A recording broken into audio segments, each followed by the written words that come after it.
The book of Genesis, chapter 26. Hear the word of the Lord. Isaac and Abimelech.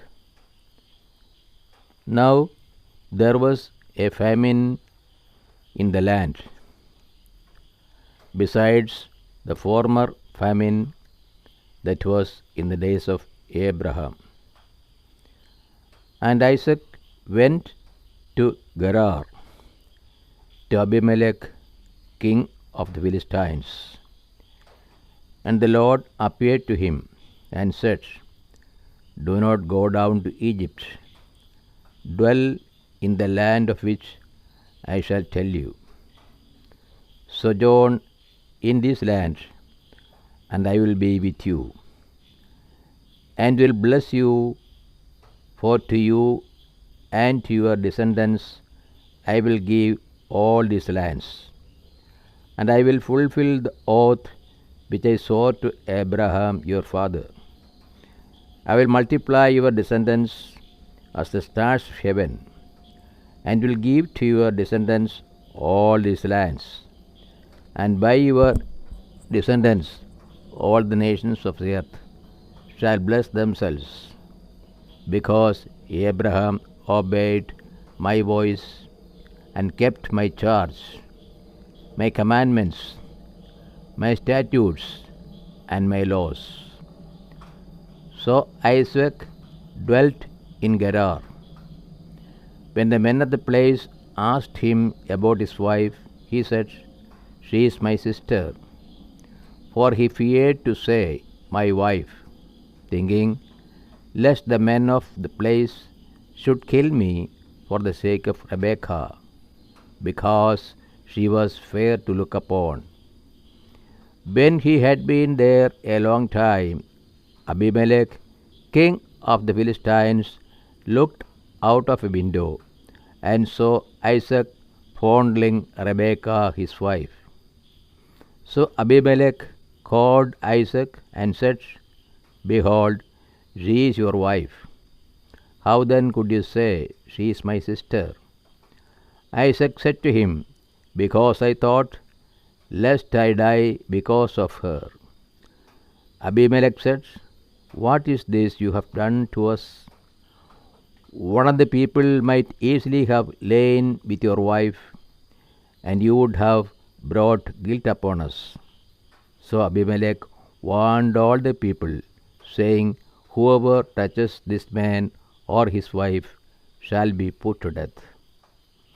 And Isaac sowed in that land, and reaped in the same year 100-fold. The Lord blessed him, and the man became rich, and gained more and more, until he became very wealthy. He had possessions of flocks and herds, and a great household, so that the Philistines envied him. Now the Philistines had stopped and filled with earth all the wells which his father's servants had dug in the days of Abraham his father. And Abimelech said to Isaac, Go away from us, for you are much mightier than we. So Isaac departed from there, and encamped in the valley of Gerar, and dwelt there. And Isaac dug again the wells of water, which had been dug in the days of Abraham his father, for the Philistines had stopped them after the death of Abraham. And he gave them the names which his father had given them.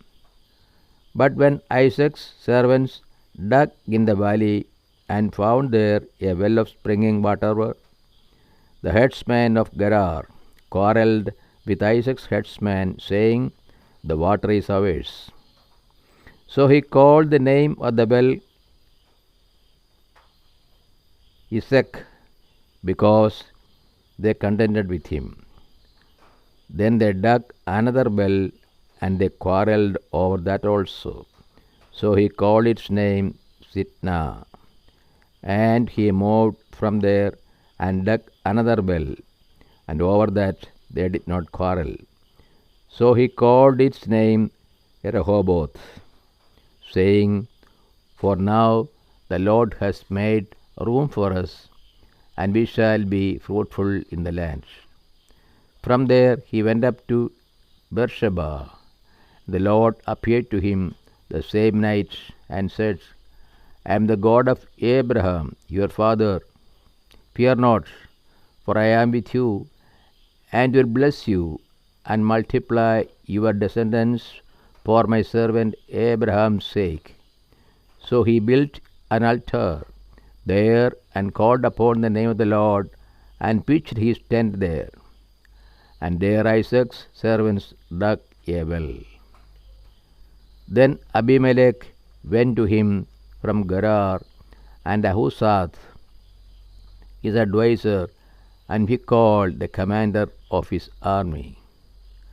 Isaac said to them, Why have you come to me, seeing that you hate me, and have sent me away from you? They said, We see plainly that the Lord is with you. So we say, Let there be an oath between you and us, and let us make a covenant with you, that you will do us no harm, just as we have not touched you, and have done to you nothing but good, and have sent you away in peace. You are now the blessed of the Lord. So he made them a feast, and they ate and drank. In the morning they rose early, and took oath with one another, and Isaac set them on their way, and they departed from him in peace.